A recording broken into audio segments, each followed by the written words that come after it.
Alright everyone, so as you know, I do a lot of credit work videos these past these past few days, and basically I really enjoy all the advice that everyone is giving me, and it's really interesting to for me to see that a lot of people actually want to share their infos by actually sharing with me their own aquariums, where some of the fish that I mentioned in the Could It Work videos are actually living and thriving.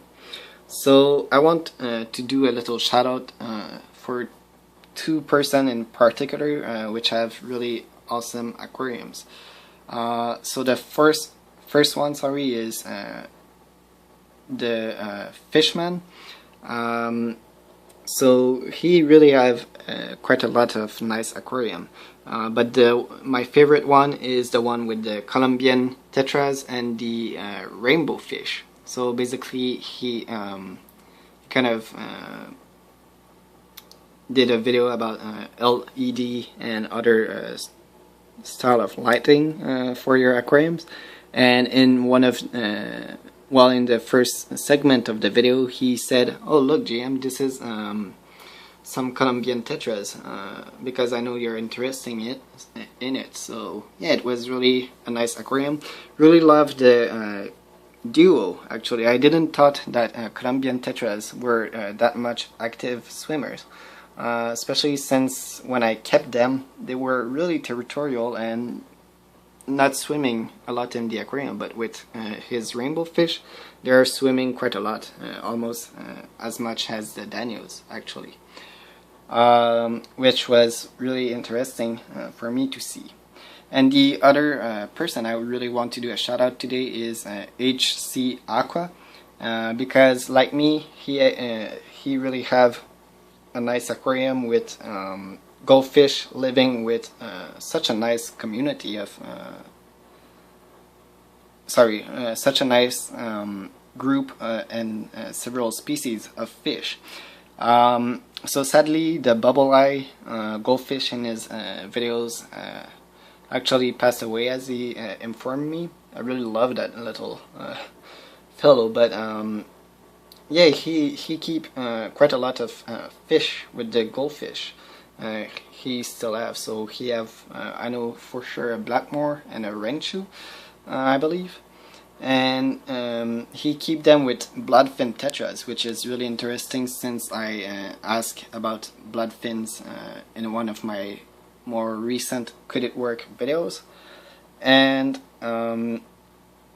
he have also some white cloud mountain minnows.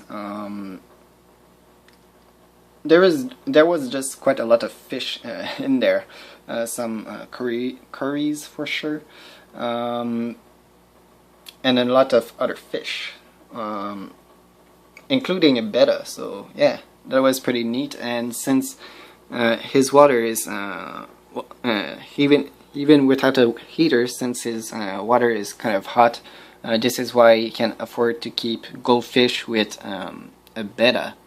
Which was really interesting. Not going to do it in my aquarium, but it was pretty nice to see it.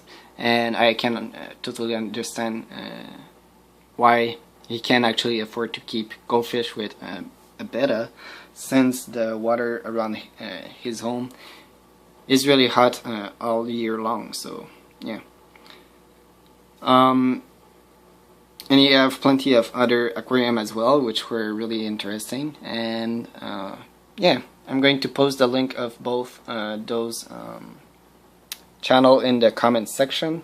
Sorry, the description box. Sorry. And yeah, there is a lot of other people that that I want to do shout out in the future. I just need a bit more time, but it's always really interesting for all of you to just kind of show your own aquarium, so that way I can actually understand a little bit more how the fish behave, because it's really easy to just watch several internet list about fish, but you can learn quite a lot more about a fish if you can see it from some YouTubers, because you can really make your own mind, see how the fish behave in a community setup, especially in the case of goldfish with other fish. So a lot of you have actually, like I said in a video previously, a lot of you have actually enjoyed quite a lot the Colombian tetra could it work video. So yeah, I believe it's a species that I really want to put with my goldfish in the future, and it's really nice to see that a lot of you actually think it could work. So that's definitely a fish we will see, and bloodfin tetras as well.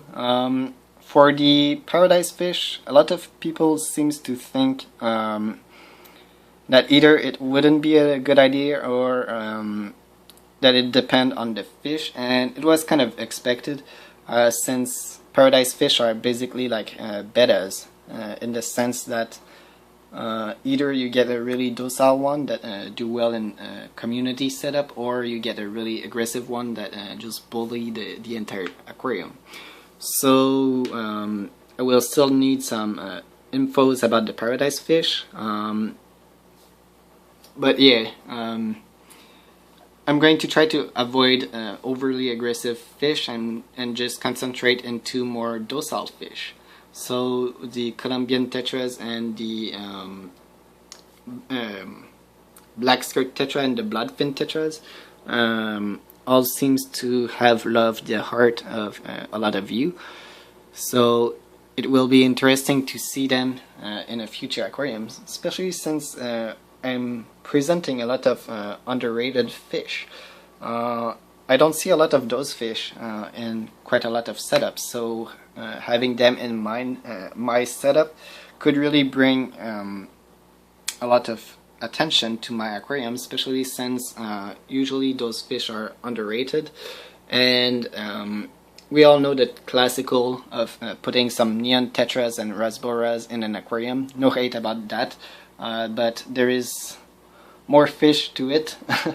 Let's just say so. Adding some fish that are underrated, like the gold barbs and the danios, and like killifish and other species of less known tetras, and pretty much just subtropical fish in general, could really bring a new aspect to the hobby and kind of distinguish my channel to other fish keeping channel.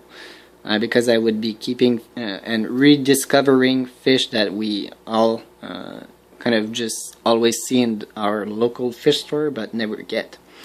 So yeah, I hope my little project and videos inspired a lot of you. I hope you're going to check out the two channel that I did a shout out. Thanks a lot everyone for watching. It really means a lot to have a lot of infos and tips and advice. Ew, there is some floating lettuce right here that have been all chewed up and everything by all the fish. So anyway, thanks a lot for watching all everyone, and I will see you all soon. So like, comment, and subscribe. See you soon. Bye. Oh, both of them want to say bye. Bye.